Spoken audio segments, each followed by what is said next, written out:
Actes au chapitre 10, je vais lire à partir du verset 34. Pierre prit alors la parole et dit, « Maintenant, je comprends vraiment que Dieu n'avantage personne. Tout être humain, quelle que soit sa nationalité, qui le respecte et fait ce qui est juste, lui est agréable. » Amen. Donc, on va se mettre dans le contexte de ce passage, d'accord? Ici, il s'agissait d'un homme, on l'appelle Corneille. Corneille était un païen, ok? Il était originaire de Rome. Et en étant parmi les Juifs, il servait parmi les Juifs parce que c'était un général de l'armée. Il a finalement embrassé la religion juive, d'accord? Mais Corneille avait quelque chose de particulier, c'est quelqu'un qui aimait donner, c'est quelqu'un qui aimait faire du bien. Il aidait les pauvres, vous voyez, il soutenait les orphelins, les veuves, même quand on voulait construire la maison de Dieu, il donnait, vous voyez. Et la Bible nous dit que tout ce qu'il faisait, c'est monter, ça a attiré l'attention de Dieu. Nous parlons ici de quelqu'un qui n'est pas en Christ, mais il faisait des choses qui ont captivé l'attention de Dieu. Et Dieu a dit, cet homme fait beaucoup de choses qui me plaisent, mais il n'est pas sauvé. Je dois m'assurer qu'il soit sauvé, parce que j'aime ce qu'il fait. Il y a des choses que quand Dieu voit ça, il se voit lui-même. Il voit sa personnalité à travers la personne. Et je l'ai dit, je pense que c'était hier que je le disais ou c'était l'autre culte, quand je parlais du fait que certaines choses nous défigurent. Nous avons été créés à l'image et à la ressemblance de Dieu. Certaines choses nous défigurent et font que Dieu nous regarde, il ne nous reconnaît pas. Et le diable veut toujours nous amener à faire des choses qui nous défigurent. De sorte que Dieu nous regarde, il se demande, est-ce que c'est l'homme que j'ai créé? Alléluia. Mais il y a des choses que même si un homme est défiguré, quand je parle d'être défiguré, c'est-à-dire le péché a changé l'aspect spirituel de la personne. De sorte que Dieu regarde, Dieu se demande, est-ce que c'est l'homme que j'ai créé? Vous voyez. Donc il y a des choses aussi que quand on fait, Dieu regarde, il se retrouve. Il dit, ça me ressemble. Amen. Donc nous voyons cet homme-là, Corneille, faire des choses qui captivent l'attention de Dieu. Qu'est-ce que Dieu lui envoie? Un ange. Et quand l'ange vient, l'ange lui dit, Corneille, tes bonnes œuvres, tes aumônes sont montées. Dieu a remarqué tout ce que tu faisais. Il a dit, mais envoie pour qu'on amène un homme. Quand cet homme viendra, il te dira un message, il te dira une parole par laquelle tu seras sauvé. Alléluia.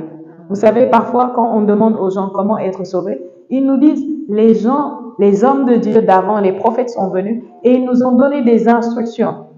Ils nous ont donné une ligne à suivre. Ils ont dit, si tu suis cette ligne-là, peut-être tu seras sauvé. Ok? Si tu suis ce chemin, peut-être tu seras sauvé. Mais vous voyez ce qui est extraordinaire avec Jésus. Jésus n'est pas venu nous dire, suivez ce chemin, suivez cette ligne de conduite. Il dit, je suis le chemin. Alléluia. Et donc, l'ange dit à Corneille, un homme va venir et quand l'homme va venir, il va te présenter le chemin. Et c'est cet homme qui est venu, il s'appelle Pierre, et qui a commencé à dire ce que nous avons lu. Amen. Nous allons continuer maintenant. Verset 36, il dit, il a envoyé son message au peuple d'Israël. La bonne nouvelle de la paix par Jésus-Christ. Alléluia. La bonne nouvelle de la paix par qui? Par Jésus-Christ. Est-ce qu'il a dit par les bonnes œuvres? Est-ce qu'il a dit par beaucoup de prières? Est-ce qu'il a dit par beaucoup de jeûnes? Il dit par Jésus-Christ, qui est le Seigneur de tous les hommes. Verset 37, il dit, vous savez ce qui est arrivé d'abord en Galilée, puis dans toute la Judée, après que Jean a prêché et baptisé. Vous savez comment Dieu a répandu la puissance du Saint-Esprit sur Jésus de Nazareth. Vous savez aussi comment Jésus a parcouru le pays en faisant le bien et en guérissant tous ceux qui étaient sous le pouvoir du diable, car Dieu était avec lui. Alléluia. Amen. Je vais relire ce verset. Qu'est-ce qu'il dit? Vous savez comment Dieu a répandu la puissance du Saint-Esprit sur Jésus-Christ. Donc, dans d'autres versions, il dit quoi? Dieu a oint Jésus du Saint-Esprit de puissance. Amen. Et quand Jésus a reçu le Saint-Esprit, qu'est-ce qu'il faisait? On dit, vous savez comment Jésus a parcouru le pays. Donc, qu'est-ce qu'il faisait? Il parcourait le pays. Et en parcourant le pays, est-ce qu'il faisait du tourisme? Il ne faisait pas de tourisme. Regardons qu'est-ce qu'il faisait. Faisant le bien. Dis avec moi, faisant le bien. Et il nous dit, guérissant tous ceux qui étaient sous le pouvoir du diable. Amen. Il faisait le bien et il guérissait tous ceux qui étaient sous le pouvoir du diable. Alléluia. Et qu'est-ce qu'il nous dit? Car Dieu était avec lui. Donc ici, juste dans ce verset, nous voyons la révélation de 3 personnes. D'accord? Nous voyons Jésus, nous voyons le Père, Dieu. Dieu a oint Jésus du Saint-Esprit. Ensuite, nous voyons le diable. Qu'est-ce qu'il nous dit? Jésus faisait le bien, il guérissait tous ceux qui étaient oppressés par le diable. Qui les oppressait? Qui les oppressait? Est-ce que c'était Dieu qui les oppressait? Est-ce que c'était Dieu qui les rendait malades? Mais de nos jours, parfois quelqu'un tombe malade, on dit, ah, c'est la volonté de Dieu. Vous avez déjà entendu ça? C'est la volonté de Dieu. Mais Jésus était la manifestation de Dieu. Jésus était le caractère révélé de Dieu. C'est-à-dire tout ce qu'on le voyait faire ou penser ou dire. C'est comme ça que Dieu est. Si Jésus ne fait pas quelque chose, c'est que Dieu ne le fait pas. Si Jésus ne dit pas quelque chose, Dieu ne le dit pas. Alléluia. J'ai donné l'exemple l'autre jour, comment les gens sont venus pour juger une femme adultère et Jésus les a ignorés. J'ai dit, ça veut dire que Dieu t'ignore quand tu te mets à juger les autres. Dieu t'ignore. Parce que nous découvrons à travers Jésus qui est Dieu. Amen. Donc maintenant, nous découvrons quoi sur Dieu? En regardant Jésus, nous découvrons que Dieu fait quoi? Il fait le bien. Dis avec moi, Dieu fait le bien et il guérit. Amen. Le diable oppresse, Dieu fait le bien et il guérit. Donc il ne faut jamais penser qu'une maladie, une douleur ou une infirmité, que c'est Dieu ou que c'est la volonté de Dieu. Pourquoi? Parce que tout au long de la vie de Jésus, on n'a jamais vu Jésus rendre quelqu'un malade. Est-ce qu'on a déjà vu ça? On n'a jamais vu Jésus affliger quelqu'un. Jamais.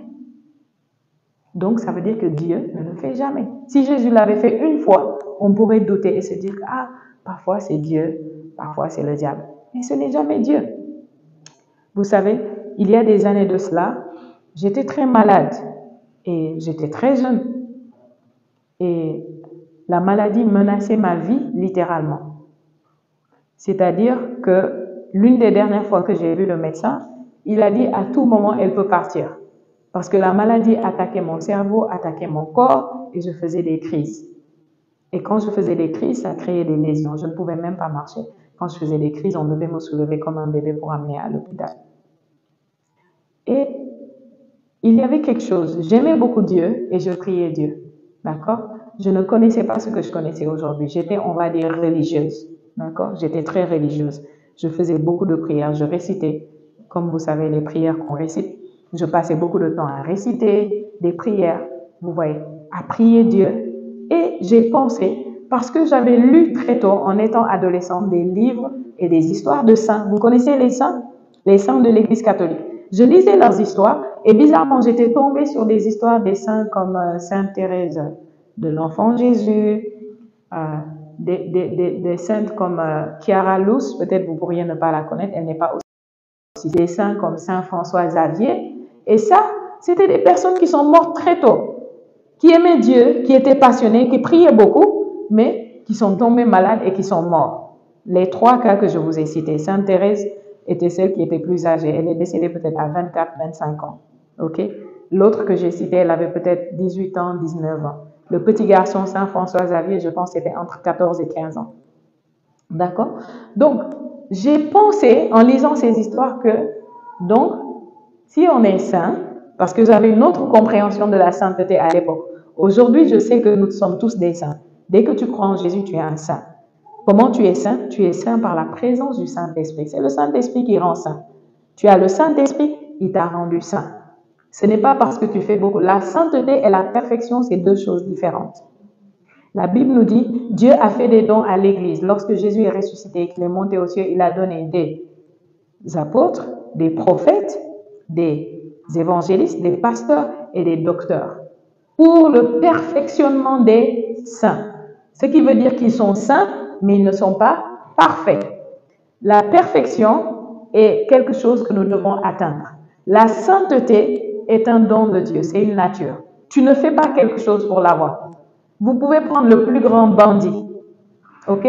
La personne la plus méchante, et la personne la reçoit Jésus aujourd'hui, tout de suite. La personne est sainte. Ça ne dépend pas de ses œuvres, de la nature qu'il a reçue, du don de Dieu. Alléluia.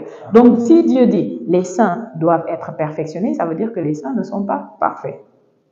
Mais moi, à l'époque, ma compréhension de la sainteté, c'était la perfection. Quand on disait saint-elle, ça veut dire que c'est quelqu'un qui avait atteint la perfection. Vous voyez. Donc, je me disais, moi, je ne fais aucun mal. Je suis une adolescente tellement gentille. Je ne fais pas de mal à quelqu'un. Je ne fais que prier. Je suis dans mon coin. Vous voyez, c'est comme ça que je me vois et je me dis, donc je suis sainte. J'ai même pas le temps pour les petits copains. Donc je suis sainte. Et je me suis dit, peut-être, c'est pour ça que je suis malade. Je pense à Sainte Thérèse, je pense à Saint François, je pense à Chiara Luz. Je me dis, certainement, c'est mon destin. Je vais mourir trop jeune parce que je suis trop sainte pour rester sur la terre. Alléluia. Mais le Saint-Esprit est merveilleux. Pendant que je pensais ça, parfois, j'étais quand même frustrée. Vous voyez, parce que parfois la faiblesse de mon corps affectait aussi ma vie de prière. Parce que parfois tu veux te tenir pour prier ou tu veux être à genoux, mais tu ne peux pas. Vous voyez. Donc parfois j'avais une frustration. Je me disais, mais Seigneur, moi je prie. Donc il y avait ce conflit interne. Parfois je suis disant, c'est certainement parce que je suis sainte. La maladie elle est en train de me purifier et dès que c'est bon, je vais partir au ciel. J'étais sûre que j'allais mourir jeune. Vous voyez. Parfois, je me disais, mais Seigneur, je prie, je jeûne, je fais du bien. Pourquoi je souffre autant? Pourquoi je suis malade? Vous voyez. Parfois, je suis là avec les gens, on joue, on rit, quelques minutes après, bam, je suis dans un état terrible. Je vois les enfants avec qui je jouais pleurer autour parce qu'ils se demandent qu'est-ce qui se passe. Je ne pouvais pas être trop joyeuse, trop fâchée, c'était compliqué. Vous voyez. Et donc, un jour, le Saint-Esprit est merveilleux. Il m'a permis d'entrer en contact avec notre message, le message que nous avons en tant que ministère, et de découvrir dans la parole ce que je voulais là. C'est que Jésus faisait le bien et il guérissait les malades. Qui il guérissait? Ceux que le diable oppressait. Et soudain, mes yeux se sont ouverts. J'ai compris que donc, ce n'est pas Dieu qui me rend malade. C'est le diable qui m'oppresse. Et tu peux être saint comme tu veux, tu peux être parfait comme tu veux, ça ne te met pas à l'abri d'être oppressé par le diable. Le diable va attaquer quiconque le laisse l'attaquer. Qu'est-ce que j'ai dit? Le diable, il va attaquer quiconque le laisse l'attaquer. Donc, peu importe ton niveau, ta relation, tu peux être face à face avec Dieu. Chaque jour, tu le vois face à face. Le diable attaque ton corps, tu es malade. Si tu le laisses faire, tu vas être malade. Et si tu le laisses faire, tu peux mourir très vite. Et Dieu va être content parce qu'il va t'accueillir. Il va dire, mon enfant, bienvenue à la maison. La seule chose qui va faire mal à Dieu, c'est que tu avais un destin à accomplir. Il y avait un plan sur ta vie et tu ne l'as pas accompli. Pourquoi? Parce que tu es mort très tôt. Mais ce n'est pas lui qui t'a rendu malade et ce n'est pas lui qui t'a tué. Jésus nous a dit autre chose à propos du diable. Je vais vous lire ça. Jean chapitre 10, verset 10. Il dit, le voleur vient uniquement pour voler. Dis avec moi, voler, tuer et détruire. De qui il nous parle ici? Il nous parle du diable. Vous voyez, il nous révèle le caractère du diable. Il dit, le diable, il vient quoi? Voler, tuer, détruire. Dans d'autres versions, il dit égorger. Mais lui, qu'est-ce qu'il fait? Il dit, moi, je suis venu pour que les humains, ici il dit les humains, mais dans d'autres versions, il dit les brebis, et la vie, elle est en abondance. C'est quoi la vie en abondance? C'est la prospérité en abondance, la santé en abondance, la paix en abondance, la joie en abondance. Ça veut dire que tu en as tellement que tu peux en donner aux autres. C'est ce que ça veut dire. Donc Jésus ici nous montre la différence entre Dieu et le diable. Le diable vient pourquoi? Voler, tuer, détruire.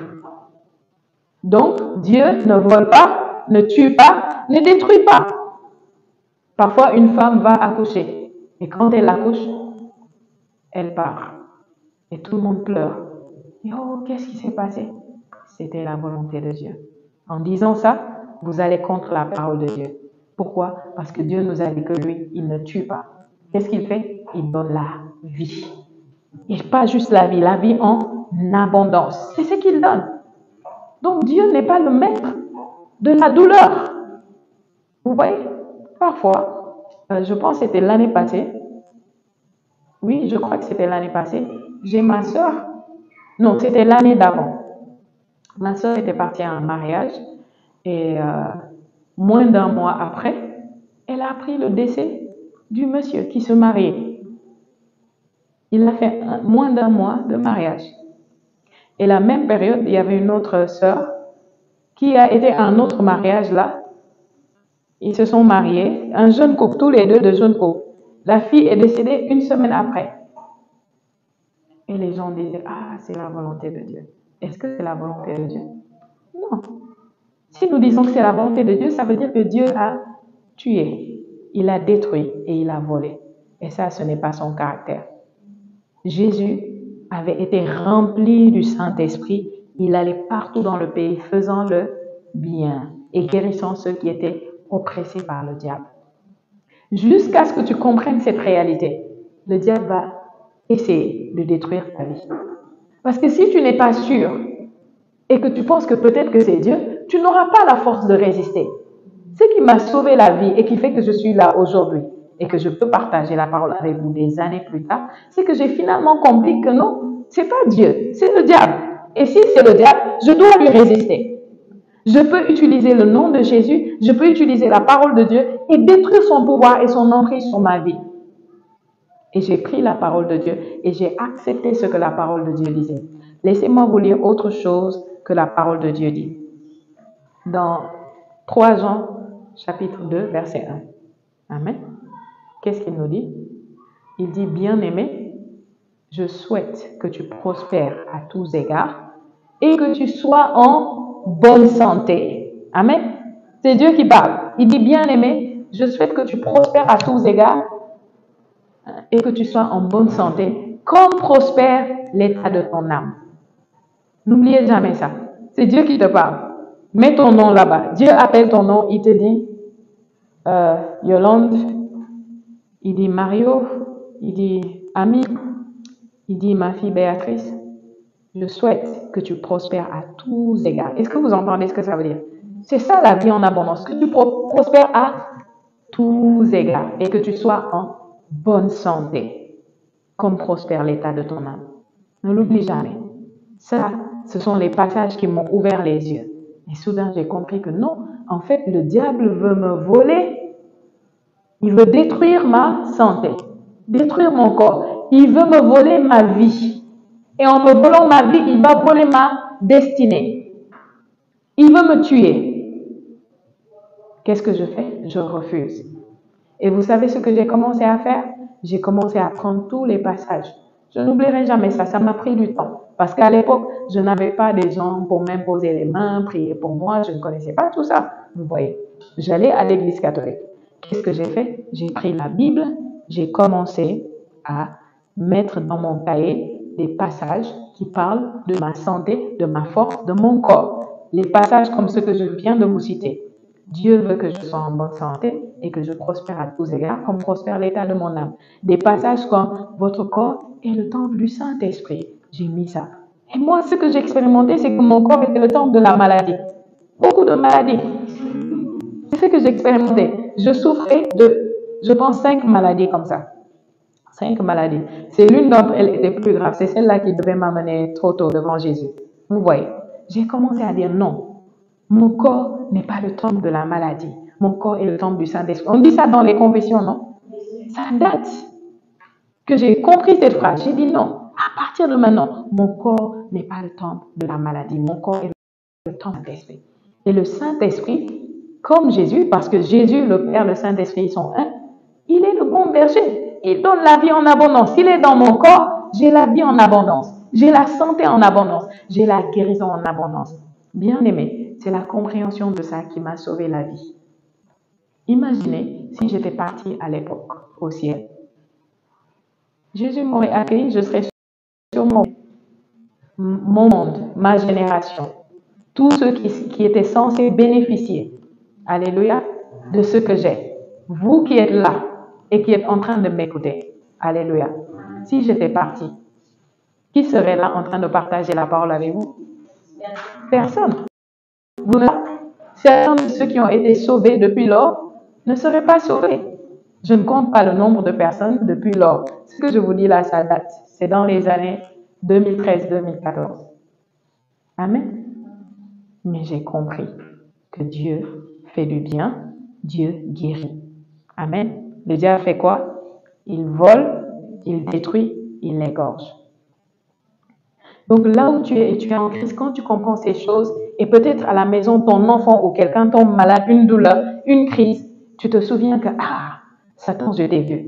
C'est toi qui essaies de détruire sa santé. Quelqu'un s'étouffe devant toi, c'est toi qui essaies de voler sa vie, c'est pas Dieu. Parce que dès que tu as cette conviction, tu vas parler et prier avec autorité. Tant que tu n'as pas cette conviction, je vous ai dit comment j'avais cette lutte.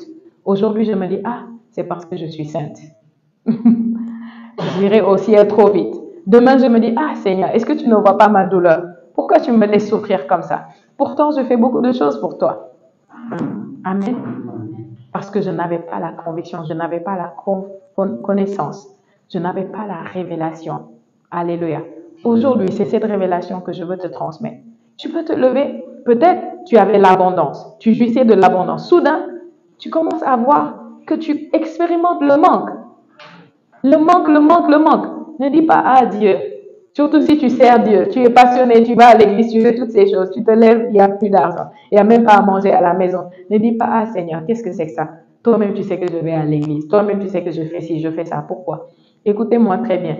Il y a une différence entre la foi et la fidélité. Ne l'oubliez jamais. La fidélité ne vous servira pas à grand-chose sur cette terre. Ça va vous servir au ciel. Dieu va vous récompenser. Il va dire bon et fidèle serviteur. Ça, c'est quand tu finis ta course. Quand tu as fini là et les gens pleurent et tu te retrouves devant Jésus, c'est là où il te dit bon et fidèle serviteur. Ça veut dire que la fidélité est récompensée au ciel, pas sur la terre. Sur la terre, ce dont tu as besoin. La fidélité est importante, tu en as besoin. Sinon, tu n'auras pas de récompense éternelle. Sur la terre, ce dont tu as besoin, c'est la foi. C'est pourquoi je vous ai dit que vous pouvez être quelqu'un qui voit Dieu face à face. Le diable vous rend malade et finalement vous mourrez. Et avec le temps, j'ai compris que beaucoup de saints, c'était ça leur histoire. Beaucoup de gens qu'on a dit saints, qu'on a canonisés. Ils guérissaient les malades même. Ils faisaient de grandes choses. Mais avec ça, ils ont été malades jusqu'à mourir. La Bible nous parle d'un homme qui s'appelle Élisée dans la Bible.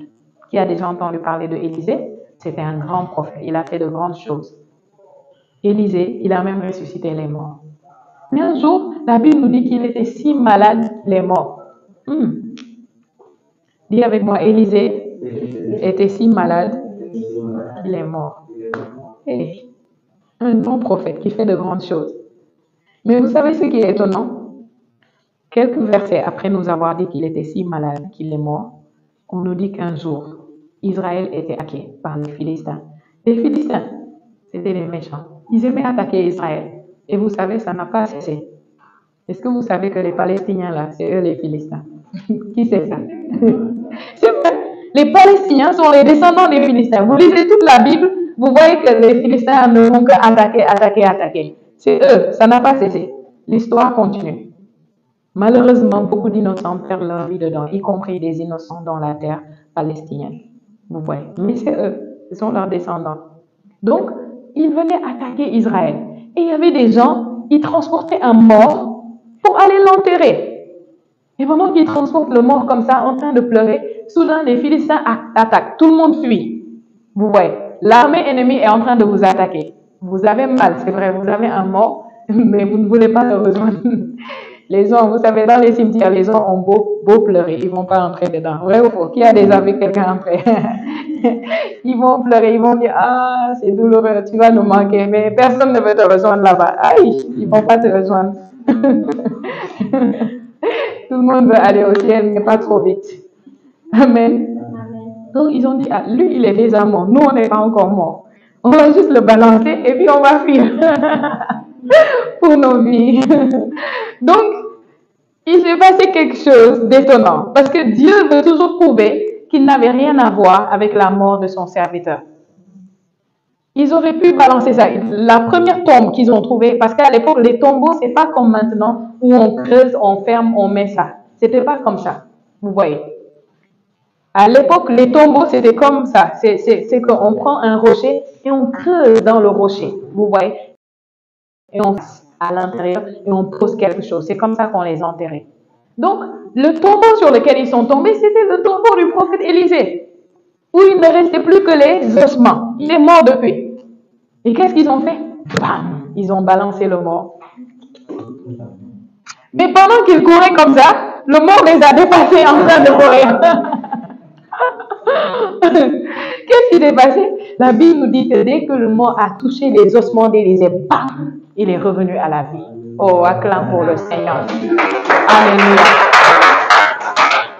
Pourquoi il est revenu à la vie? Parce que la puissance était toujours sur le corps d'Élisée. Ce qui veut dire que Élisée aurait pu ne pas mourir de maladie. Mais peut-être il ne savait pas ce que moi j'ai su qui m'a sauvé la vie et que je suis en train de vous révéler aujourd'hui. J'ai déjà vu les gens dans le passé dire, moi si je prie pour un malade, il guérit, mais moi-même je suis malade. Pourquoi? Parce que tu ne comprends pas que jusqu'à ce que tu exerces ton autorité et que tu imposes au diable que tu sais que Dieu n'est pas l'auteur de la maladie, que Dieu n'est pas celui qui vole, qui tue et qui détruit, jusqu'à ce que tu le fasses, le diable va prendre. Vous savez comment il est le diable? Est-ce que quand on était petit comme ça, là, parfois tu as du pain et puis l'autre il te dit donne-moi, n'est-ce pas? Après tu attrapes certains, pas pour tout le monde, certains tu vas juste dire prends, ils vont couper un peu, mais certains tu vas attraper ça ici et donner une limite parce que tu sais que quand tu vas couper là, si tu ne mets pas de limite, il va prendre la moitié du pain. Il n'a pas de sens, tu vois. Donc le diable il est comme ça. Le diable, si tu lui donnes ça, il va pas s'arrêter là. Il va essayer de venir jusqu'ici. Tu laisses faire. Il va prendre ça. Tu laisses faire. Tu es fini. Regardez ce qu'il a fait avec Job. Qui connaît Job dans la Bible? Job était injuste. La Bible nous dit que c'était injuste. C'était un saint. Ok? Un saint de l'Ancien Testament. Il aimait Dieu. Il priait. Il faisait des sacrifices. Il plaisait à Dieu. Le diable voulait l'attaquer, mais il ne pouvait pas l'attaquer. Chaque fois que les anges, la Bible les appelle les fils de Dieu, c'était des anges, se réunissaient devant Dieu pour faire des rapports, le diable venait. Et quand il venait, Dieu lui dit, d'où tu viens? Il dit qu'il errait ça et là. Le diable, il est errant. Vous voyez comme les fous, ils font là, c'est comme ça ce qu'il fait. Et Dieu lui dit, est-ce que tu as vu mon serviteur Job? Dieu était tellement fier de Job. Dieu aimait Job. Est-ce que tu as vu mon serviteur Job? Il n'y a personne comme lui. Et vous savez ce que Satan lui a dit? Satan lui dit, bien sûr, il va être fidèle, il va t'aimer, il va faire tout ce que tu veux, parce que tu l'as tellement béni. Tout va bien à propos de lui. Il est prospère, il est riche, sa famille va bien, ses enfants sont prospères, il est connu dans tout le pays. Job était comme le Bill Gates ou le Elon Musk d'aujourd'hui. Et il lui a dit, et si on essaie de l'attaquer, tu as mis une haie de protection. Écoutez attentivement, bien-aimés. Parce que beaucoup d'entre vous, vous n'êtes pas conscients que Dieu vous protège. Il dit, tu as mis une haie de protection tout autour de lui, de sorte qu'on ne peut même pas toucher quelque chose concernant Job. Ce qui veut dire que le diable avait essayé plusieurs fois d'attaquer Job. Mais quand il avait essayé, il y avait une haie qui l'empêchait d'atteindre Job. Est-ce que Job le savait? Job ne le savait pas, malheureusement. Et parce qu'il ne le savait pas, il vivait dans la peur. Job avait tout le temps peur. Chaque fois, il regardait sa famille, ses enfants, comment il était prospère, comment tout allait bien. Il se disait, peut-être un jour tout ça va finir. Peut-être un beau jour tout ça va disparaître. Et vous savez, le danger de ça, c'est que plus il le pensait, plus il le croyait. Plus il le croyait, plus il le disait.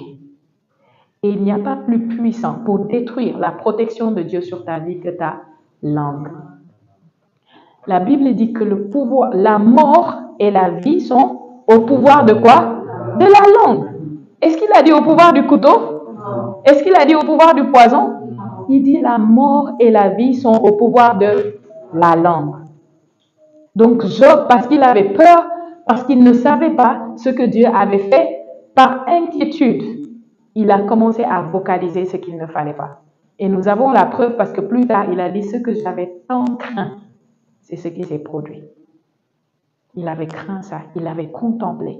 C'est pourquoi quand tu t'assois et tu penses à ta vie, tu penses à ton futur et tu vois un futur sombre, fais attention. C'est le diable qui essaie de te tenter. Pendant que tu penses ça, tu dois apprendre à répondre à ta pensée en tant qu'enfant de Dieu. Tu t'assois et soudain tu vois une image qui te dit ton futur est sombre. Le futur de tes enfants est sombre. Vous n'allez rien avoir, vous n'allez rien devenir. Tout ce que vous allez faire, ça ne va pas marcher. Ne t'assois pas juste comme ça et tu commences à déprimer et tu commences à soutenir ce que le diable te dit. Parce que si tu le laisses faire, à la longue, tu vas parler.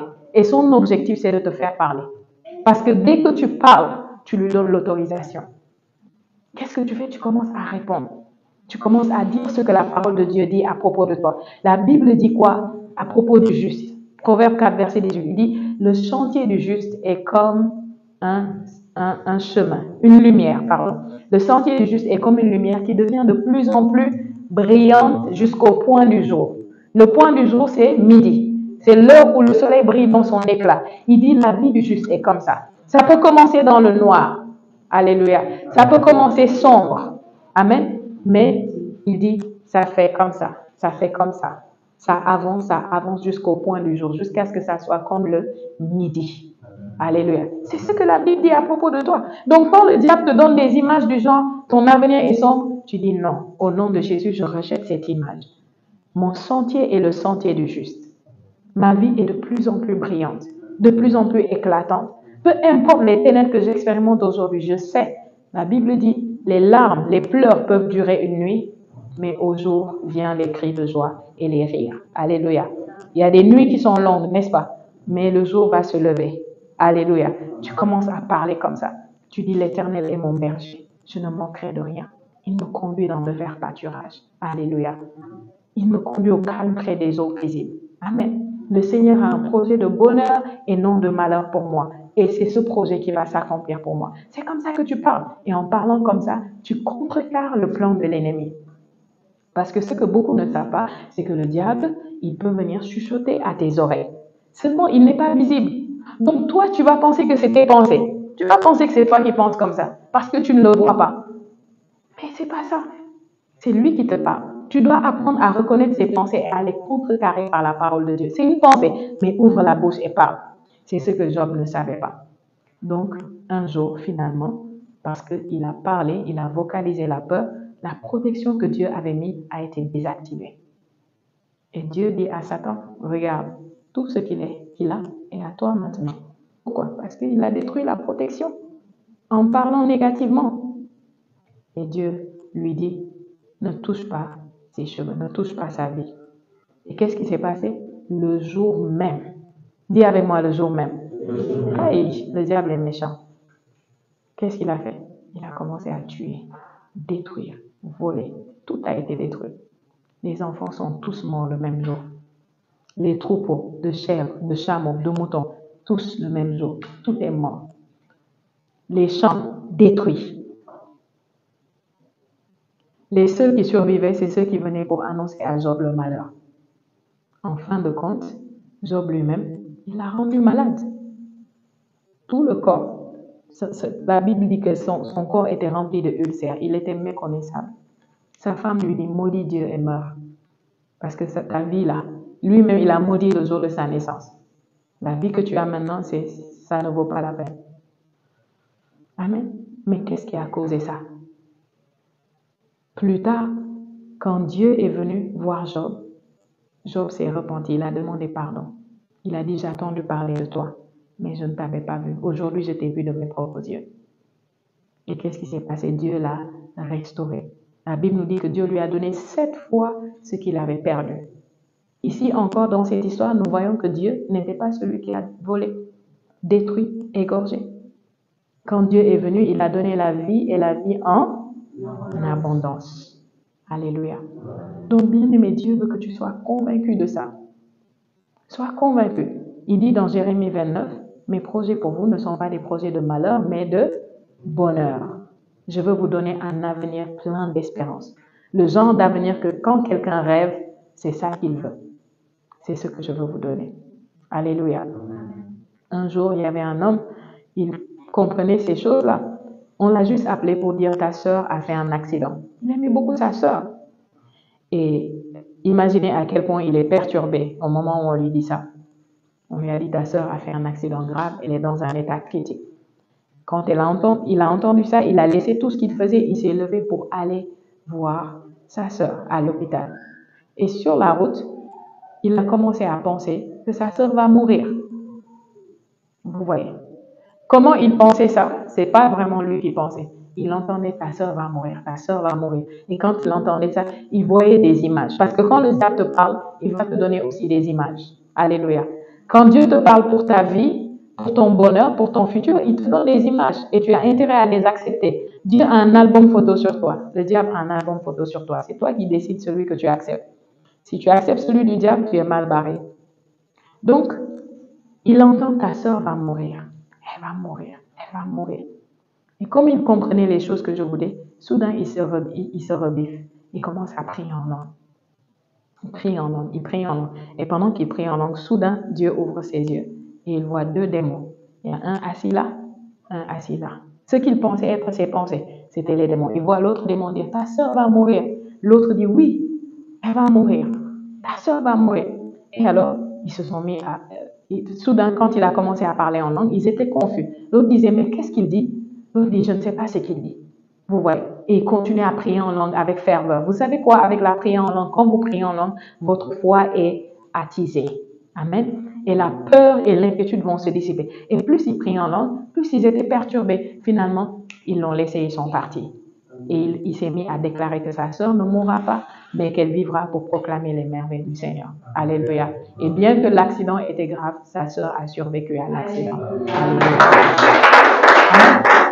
Mais le diable venait pour voler la vie de sa sœur. Il avait besoin de la permission d'une personne. Si tu es là et tu es un homme, une femme de foi dans ta famille, et tu comprends le message que nous avons en tant que ministère, tu comprends le rôle du Saint-Esprit et de la parole de Dieu, le diable ne peut rien faire dans ta famille sans ta permission. Il ne peut pas. Donc, qu'est-ce qu'il va faire? Il va venir essayer d'avoir la permission à travers toi. T'envoyer des images, t'envoyer des choses. Parfois, il va faire que la personne se comporte mal envers toi. Pour que tu commences à avoir des idées bizarres, à dire des paroles bizarres. Parce que tu es l'autorité qui l'empêche d'agir. Donc, si toi, tu peux céder, il peut entrer et frapper. J'ai donné le témoignage là, il y a quelques jours. Il y avait ce groupe de personnes, ils étaient dans un hélicoptère et il y a eu des turbulences. Et quand il y a eu des turbulences, ils étaient tous des enfants de Dieu, des chrétiens. Ils se sont mis à parler en langue. Mais lui, il était sage. Il comprenait l'autorité. Amen. Il comprenait que c'était le diable qui essayait de leur voler leur vie. Pendant que les autres priaient en langue, il a dit, Satan, tu enlèves ta main de ma vie. Tu n'auras pas ma vie au nom de Jésus. Il a dit ça avec autorité. Vous savez, le crash a eu lieu. Ils sont tous morts, sauf celui qui a dit, Satan, tu n'auras pas ma vie. Quelle était la différence? Tous étaient des enfants de Dieu. Tous étaient aimés par Dieu. Dieu ne voulait pas que quelqu'un parmi eux meure. Ce qui a fait la différence, c'est que lui, il a compris que s'il y a une tentative d'assassinat, c'est le diable. C'est pas Dieu qui veut me prendre ma vie maintenant. Et il y a un temps pour parler en langue, il y a un temps pour prendre autorité. Tu dois t'assurer, quand le diable attaque ta vie, tes finances, ta santé, ta famille, ton mariage, de parler avec autorité. Tu dis au nom de Jésus, Satan, c'est toi qui essaies de faire ça. Je t'ai vu et je te commande de retirer ta main. Je détruis ton œuvre sur la vie de cette personne. Je détruis ton œuvre sur ma santé. Au nom de Jésus. Et pendant que tu dis ça, il va comprendre que tu comprends. Et tu vas résister, résister, résister. La Bible dit résister au diable. Amen. Et il fuira loin de vous. Alléluia. Mais premièrement, il dit soumettez-vous à Dieu. Si tu ne te soumets pas à Dieu, ça ne sert à rien. Toi et lui, vous êtes dans le même camp. Parce que c'est un rebelle. Soumettez-vous à Dieu, résistez au diable et il fuira. Il peut attaquer ton père, il peut attaquer ta mère, il peut t'attaquer toi-même, il peut attaquer ton mari, ta femme. Tu dois savoir discerner quand c'est le diable qui œuvre. Beaucoup de gens ne savent pas discerner. Vous savez, nous chassons les démons et les hommes manifestent, n'est-ce pas? Mais je vais vous dire un secret, tous les démons ne manifestent pas avec des cris et ce que vous voyez ici. Parfois, quelqu'un va être avec toi, la personne va te parler doucement, mais c'est un démon qui a manifesté. Si tu n'as pas le discernement, tu vas dire, hey, pourquoi tu m'as dit ça? Hein? Pourquoi? Et boum, c'est parti. C'est ce qu'il voulait. Et la bagarre a commencé, la dispute a commencé. Tu n'as pas su discerner. Regardez Jésus. Jésus a su discerner quand Satan s'est manifesté. Il pose une question, Pierre répond. Il donne la bonne réponse. Il dit, tu es le Messie, tu es le Fils de Dieu. Parce que Jésus avait dit, qui suis-je pour vous? Alors Jésus le félicite, il dit, ce que tu as dit là, ce n'est pas toi, c'est l'Esprit de Dieu qui a parlé à travers toi. Ça aussi, il faut savoir reconnaître. Certains d'entre vous, Dieu vous parle à travers une personne, vous ne savez pas que c'est Dieu qui vous parle. Et quelques secondes après, Jésus commence à parler du fait qu'il doit aller sur la croix, mourir, ressusciter, que c'était ça sa mission. Pierre commence à le reprendre. Il dit, Jésus, vous savez, on parle ici de confesser positivement, n'est-ce pas? De parler la parole de Dieu, de ne pas confesser négativement. Pierre commence à dire, Jésus, toi-même, tu nous as appris à ne pas parler négativement. Comment tu oses parler de mort? Jamais ça ne va t'arriver. Tu ne vas pas mourir, Jésus. Et soudain, Jésus distingue que ce n'est plus Pierre, que c'est Satan qui lui parle. Il distingue ça. Et il dit, arrière de moi, Satan. Vous voyez, beaucoup d'entre vous, vous luttez dans la chair. C'est-à-dire, quelqu'un fait quelque chose et vous pensez que c'est lui. Et vous êtes du genre, pourquoi, surtout les femmes, pourquoi tu me dis ça, toi? Tu vas voir, tu me connais, hein? Tu ne sais pas que c'est pas lui. Et ce que tu fais là, c'est ça même que le diable voulait que tu fasses. Quand tu l'as fait, il dit, très bien, madame. Maintenant, démons, allez-y, glissez-vous, entrez. Ils vont entrer, mettre la pagaille là-bas. La Bible dit que nous n'avons pas à lutter contre la chair et le sang. Ça veut dire que notre lutte n'est pas contre les êtres humains. C'est contre les forces des ténèbres. Et si tu es sage, tu vois ça, tu te retires, tu dis, Satan, c'est toi. Arrête ça au nom de Jésus. Et il va céder. Et la personne, tu la regardes et tu souris. Et tu pars seulement. Si tu peux t'éloigner, éloigne-toi pour ne pas t'exposer. Alléluia. Oui, c'est des choses que j'ai dû apprendre avec le temps et l'expérience. Un jour, on a fait un camp. Et dans le camp, à un moment, on priait. Il y avait des délivrances. On délivrait beaucoup de gens. Il y avait 2 filles. Elles étaient très, très bonnes. J'ai aimé beaucoup. Et donc, elles étaient dans l'équipe qui cuisinait là-bas. Donc, je ne savais pas que toute la journée, il y avait la tension entre elles. Il y avait la tension. Donc, à l'heure de la délivrance, pendant qu'on délivre l'une d'entre elles, le démon regarde l'autre fille et lui dit, toi, je te déteste. Et lui dit, tu ne sais pas que toute la journée, c'est moi qui te parlais. C'est moi là-bas dans la cuisine. C'est moi, je voulais juste que vous vous bagarriez. Parce que je ne t'aime pas. Le démon n'aimait pas leur relation, leur amitié. Parce que l'autre était plus spirituel et il amenait toujours l'autre dans les choses de Dieu. Donc, le démon a voulu l'attaquer. Il a voulu l'attaquer à travers qui? À travers sa meilleure amie. Elle ne savait pas. Quand l'autre lui lançait des paroles, lui disait des choses, mais c'était le démon. On a chassé le démon est parti. Alléluia. Il faut savoir discerner et savoir lutter depuis l'esprit. Amen. Un jour, j'avais une réunion, j'ai fini la réunion et je marchais comme ça. Et j'étais avec une personne qui a assisté à la réunion. On a fini. Ce jour-là, vous savez, les réunions, c'est pas tous les jours qu'on va faire des délivrances, des choses, c'est pas tous les jours. Ça dépend de comment le Saint-Esprit nous conduit. Donc, on n'a pas fait tout ça, j'ai juste enseigné, on est parti. En sortant comme ça, une des personnes qui a assisté m'a approché et a commencé à m'expliquer quelque chose sur une personne là-bas. Et dès qu'elle a commencé, par le discernement de l'esprit, alléluia, j'ai compris que c'était un démon qui me parlait à travers cette personne. Et j'ai juste repris le démon intérieurement. J'ai dit à la personne, garde le silence, on en parlera une autre fois. Vous voyez, mon esprit s'est soulevé. J'ai été irritée dans mon esprit et j'ai su que c'était un démon. Imaginez si je ne savais pas que c'était un démon et que je tendais l'oreille à un démon. La Bible nous dit que le diable est menteur depuis les origines et il est le père du mensonge. Est-ce que vous entendez ça? Le diable est le père de quoi? Du mensonge. C'est-à-dire quand lui il ment, c'est ça sa langue maternelle. Le diable ne peut pas dire la vérité, il ne sait pas dire la vérité. Alléluia. C'est pourquoi en tant qu'enfant de Dieu, tu dois faire attention aux mensonges. Parfois, j'ai croisé des chrétiens. Ils mentent beaucoup. Il y a des choses, si tu fais, le diable s'identifie à toi. Il te regarde collaborer et travailler ensemble. Jésus a dit, je suis la vérité. Nous sommes des enfants de la vérité. Nous ne sommes pas des enfants du mensonge. Si tu mens, tu te comportes en enfant du diable. Et tu ouvres des portes. C'est pourquoi, bizarrement, dans le ministère, j'ai eu des fois où j'ai délivré des enfants, ils ont manifesté. Hier seulement, on a eu ça, non? Un enfant qui a manifesté. On a eu ça là-bas, à l'église, une fois, une petite fille. Dès que j'ai dit au nom de ça, vous allez vous dire comment un enfant comme ça va attraper des démons? Le démon ne connaît pas d'âge. Tu lui ouvres la porte, il va entrer. J'ai dit à la petite fille l'autre hier, je lui ai dit, tu te fâches beaucoup. Elle m'a dit oui. J'ai dit, évite de te fâcher parce que tu vas ouvrir une porte au démon. Alléluia. Tu vas lui ouvrir une porte. Amen. Est-ce que quelqu'un me comprend ce soir? Est-ce que tu comprends? Dieu fait du bien et il guérit. Amen. Le diable est l'auteur du mal. C'est lui qui détruit. C'est lui qui égorge. C'est lui qui vole. Tu sens que tes finances sont troublées. Tu dis au nom de Jésus, Satan, je t'ai découvert. Tu retires ta main de mes finances. Tu sens que ton couple est troublé. Satan, tu retires ta main de mon mariage. Parfois, ça va demander que tu sois là la nuit, tu pries en langue, tu commandes. Tu dis, retire ta main au nom de Jésus. Je ne te permets pas. Je refuse de te laisser opérer dans ma famille. Je refuse. Tu vois, la famille, il y a beaucoup de troubles, beaucoup de divisions. Les gens se détestent. C'est sympa dans cette famille. C'est pas normal. Dans les normes, si on est du même sang, on doit s'aimer, n'est-ce pas? Oui. Comment on est né du même ventre et on ne s'aime pas? C'est le diable qui est là. Tu dis, Satan, pas de place, pas dans ma famille. Tu ne peux pas. Je ne te permets pas.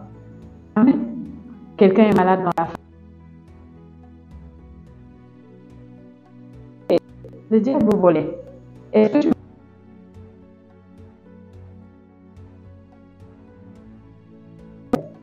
tu luttes? Je connais des gens dans mon entourage que si je n'avais pas lutté, ils seraient déjà partis depuis. Mais je me suis opposée. J'ai dit non, never. Parfois, tu dors, tu rêves même, tu les vois partir. Je me lève fâchée. Je dis ça. Tu penses que je vais te permettre de prendre cette personne? Tu ne l'auras pas au nom de Jésus. Mais certains vont rêver, dire que j'ai rêvé, tel est mort. Ce n'est pas pour que tel meure. C'est pour que tu comprennes que le diable essaie de faire quelque chose. Et que tu te mettes d'accord avec Dieu qui donne la vie en abondance. Tu dis, Seigneur, je suis d'accord avec toi. Je ne suis pas d'accord avec Satan. Cette personne va vivre. Elle ne va pas mourir. Elle va vivre pour proclamer les merveilles du Seigneur. Alléluia. Est-ce que tu comprends la parole ce soir? Si tu l'as compris, tiens-toi juste debout. Amen.